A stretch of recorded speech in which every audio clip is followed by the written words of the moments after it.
When children are very young, faithful parenting means running a benevolent totalitarian dictatorship. A benevolent totalitarian dictatorship. And you really do need to hold both of those things together. Okay? It really does need to be a sweet and happy place. Your home should be a happy place, full of joy, full of laughter, full of tickles, full of jokes. It should be happy. And you run it. Do not ask your 2-year-olds for their opinions. They have none, or if they have them, they're no good. You say, but I don't want to crush their personality. They don't have a personality. You're like, whoa, that's harsh. No, they just got here. They don't know how to keep themselves alive. Why do you care what their favorite color is? Why do you care what they want for breakfast?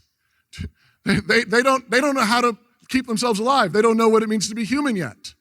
Now, as you're teaching them this, you're initially just teaching them what it means to be human. As you run their lives, what I mean by this is, you tell them everything. This is where you sit, this is where you stand, this is what you wear, this is your favorite color, this is your favorite food, eat it. Okay? All of it, this is your favorite. Why? Because I said so. Okay? That's what you do. And you do it cheerfully, you do it joyfully. Now, if the kid's allergic to your favorite food, then, okay, have a little grace. But only a little. No, I'm kidding. But you need to run the show, and I want to assure you that you're not crushing their personalities. What you're actually doing is you're giving them the raw material to develop their gifts and personalities. Of course we want them to develop their own gifts and personalities. Of course we know they'll be different than us. Of course, and it's glorious, but it needs to be built on a foundation, firm rock. And that fundamentally is obedience.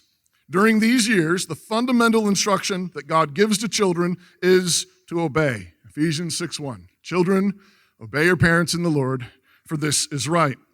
This is what God told Israel in Deuteronomy as well, when he told them that they were to love God with their whole heart, mind, and soul. And he said, and you're to do this, and you're to teach your children diligently to obey all these statutes, all day long, wherever you go, all the time. You're to teach your children to obey. So, what is obedience? Obedience is right away, all the way, and cheerfully. Obedience is right away, all the way, and cheerfully. That means that slow or delayed obedience is disobedience.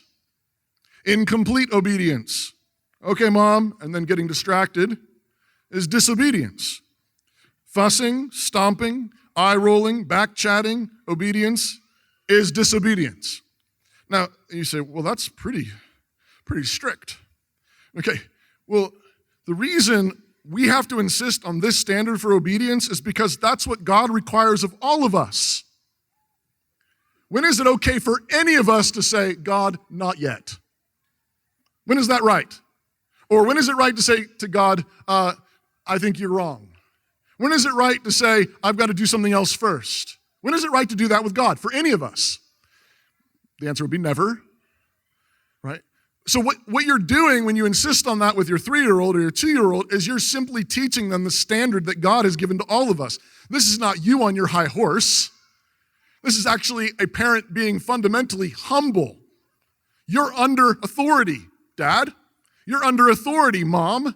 And so when there's fussy, delayed, incomplete obedience, and you're confronting that with your child, remind them of that. Look, the deal is we're in charge of this house, but the Lord's in charge of all of us.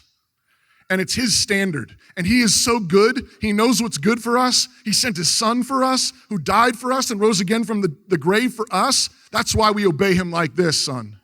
That's why we all have to obey him like this, daughter. Right? You point to your authority all day long. You're under orders. This is not you being on your high horse. This is you being humble. This is you being obedient.